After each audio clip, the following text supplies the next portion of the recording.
여러분, 70년 넘게 꽉 막힌 한반도 문제, 정말 답이 없어 보이죠? 그런데 만약 그 해법이 정말 뜻밖에도 250년 전 한 철학자의 생각 속에 숨어 있다면 어떨까요? 네, 좀 뜬금없게 들릴 수도 있는데 오늘 바로 이 낡아 보이는 철학이 어떻게 우리 시대의 가장 어려운 난제를 푸는 열쇠가 될 수 있는지 그 놀라운 연결고리를 한번 파헤쳐 보려고 합니다. 아시다시피 한반도는 70년이 넘는 시간 동안 완전히 다른 세상을 살아왔잖아요. 이건 뭐 비유가 아니라 정말 하나의 땅에 두 개의 행성이 떠 있는 거나 마찬가지죠. 이념, 경제, 살아가는 모습까지 모든 게 너무나도 다르잖아요. 이걸 보면 가끔 그런 생각이 들죠. 이 간극, 과연 메울 수나 있을까? 하고 말이에요. 그런데 말이죠. 만약에 그 미래를 여는 열쇠가 무슨 최첨단 기술이나 복잡한 정치 협상이 아니라 아주 오래된 과거, 그러니까 250년 전 어떤 철학자의 책상 위에 놓여 있었다면 어떨 것 같으세요?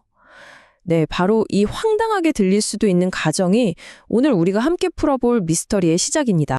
자, 그럼 이 거대한 퍼즐의 첫 조각부터 한번 맞춰볼까요? 도대체 남과 북을 움직이는 그 근본적인 운영체제라고 할까요? 그게 뭐가 그렇게 다른 걸까요? 이 표를 보시면요. 왼쪽은 북한이에요. 하나의 거대한 설계도, 그러니까 이념에 따라서 모든 톱니바퀴가 딱딱 맞춰 움직이는 사회죠. 반면에 오른쪽 남한은 어때요? 수많은 개인들의 경험과 선택이 막 뒤엉켜서 어디로 튈지 모르는 결과를 만들어내는 바로 시장 경제의 모습입니다. 이 완벽한 설계도와 예측 불가능한 경험, 이 둘은 정말 영원히 평행선만 달릴까요? 자, 이제 여기서 잠시 시계를 거꾸로 돌려서 완전히 다른 세계로 한번 가보겠습니다. 지금으로부터 250년 전 한 철학자의 서재로 말이죠. 바로 여기서 우리가 이 어려운 문제를 풀어낼 비밀 설계도 같은 걸 발견하게 되거든요. 그 주인공은 바로 임마누엘 칸트입니다. 그 당시 철학계는요, 말 그대로 두 거인이 평펜하게 맞서고 있었어요. 첫 번째 거인은 합리론입니다. 이게 뭐냐면 인간의 이성만으로도 완벽한 세상을 설계할 수 있다. 이런 믿음이에요. 어때요? 어디서 많이 들어본 것 같지 않으세요? 근데 문제는 이 방식이 자칫하면 현실하고는 전혀 상관없는 그냥 머릿속에서만 존재하는 공허한 이상으로 빠질 위험이 있었다는 거죠. 그리고 그 정반대편에 다른 거인이 서 있었는데 바로 경험론입니다. 이건 머릿속 설계도 같은 건 필요 없고 오직 우리가 직접 겪는 경험만이 진짜다라고 주장하는 거죠. 이것도 어디선가 본 모습 같죠? 하지만 이쪽은 또 반대로 어떤 큰 그림이나 방향을 제시할 공통의 원칙 같은 걸 세우기가 어렵다는 한계가 있었어요. 바로 이 끝이 안 보이던 논쟁에 혜성처럼 등장해서 종지부를 찍은 사람이 바로 칸트입니다. 그리고 정말 유명한 말을 남기죠. 직관 없는 개념은 공허하고 개념 없는 직관은 맹목이다. 좀 어렵나요? 이걸 쉽게 풀어서 말하면 경험 없는 이성은 텅 빈 생각일 뿐이고 이성 없는 경험은 눈 먼 것과 같다는 거예요. 그러니까 설계도만 있으면 유령의 집이 되고 경험만 쌓으면 길을 잃는다는 거죠. 둘 다 있어야만 비로소 진짜 아는 것이 된다는 그야말로 혁명적인 선언이었습니다. 그래서 칸트가 제시한 진리의 공식이 뭐냐면 딱 3단계로 정리할 수 있어요. 자, 1단계. 세상에서 경험이라는 날것의 재료를 막 모으는 거예요. 그리고 2단계. 이성이라는 우리 머릿속의 정리도구, 생각의 틀을 사용해서 이 재료들을 착착 분류하고 정리하는 거죠. 그리고 마지막 3단계. 이 둘을 합치는 겁니다. 바로 종합이죠.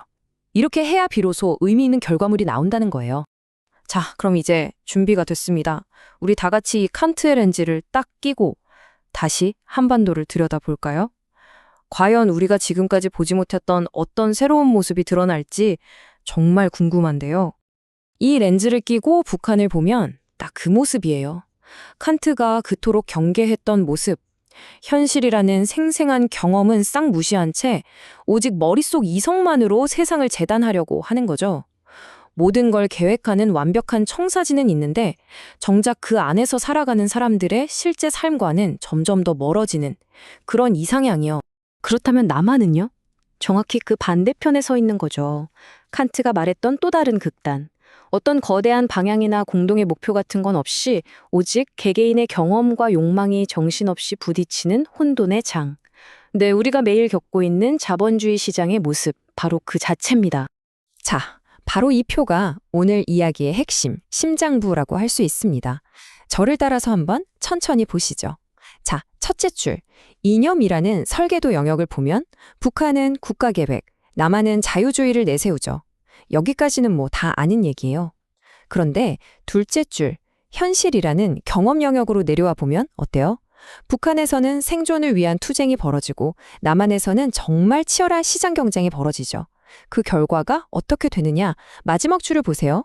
북한은 극심한 비효율에, 남한은 심각한 불평등이라는 각자의 벽에 딱 부딪히게 되는 겁니다.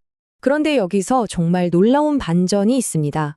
만약에 말이죠, 이 철학적인 종합이 그냥 책 속에만 있는 이론이 아니라 지금 이 순간 북한 땅에서 실제로 벌어지고 있는 일이라면 믿으시겠어요? 네, 놀랍게도 현실은 이미 이론을 한참 앞서가고 있었습니다. 그 현상을 뭐라고 부르냐면요. 바로 평양 하이브리드 생존 경제라고 합니다. 이게 뭐냐면 국가의 공식적인 계획 경제라는 거대한 설계도가 있잖아요. 근데 그 바로 밑에서 주민들이 정말 말 그대로 살아남기 위해서 스스로 만들어낸 비공식 시장, 바로 장마당이라는 생생한 경험이 뒤섞여 돌아가는 아주 기모한 시스템인 거죠. 이 표를 다시 한번 보세요. 진짜 소름이 돋는 지점인데요. 북한의 그 공식적인 국가 계획이 칸트가 말한 이성의 틀하고 정확히 맞아떨어지고요.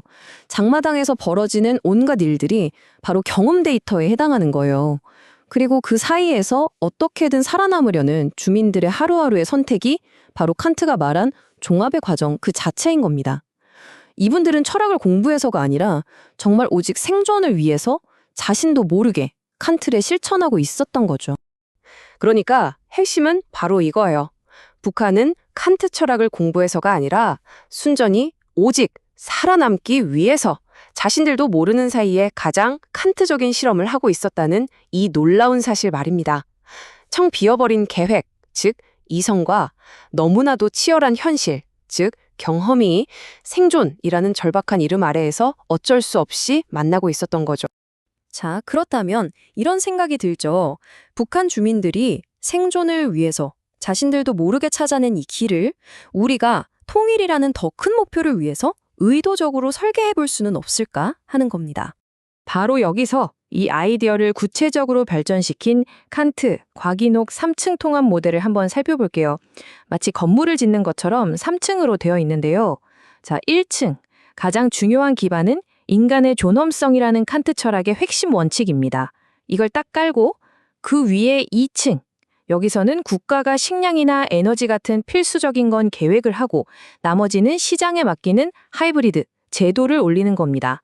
그리고 마지막 3층에서는요, 장마당처럼 주민들의 실제 경험이 자유롭게 숨 쉴 수 있는 공간을 보장해지는 거죠.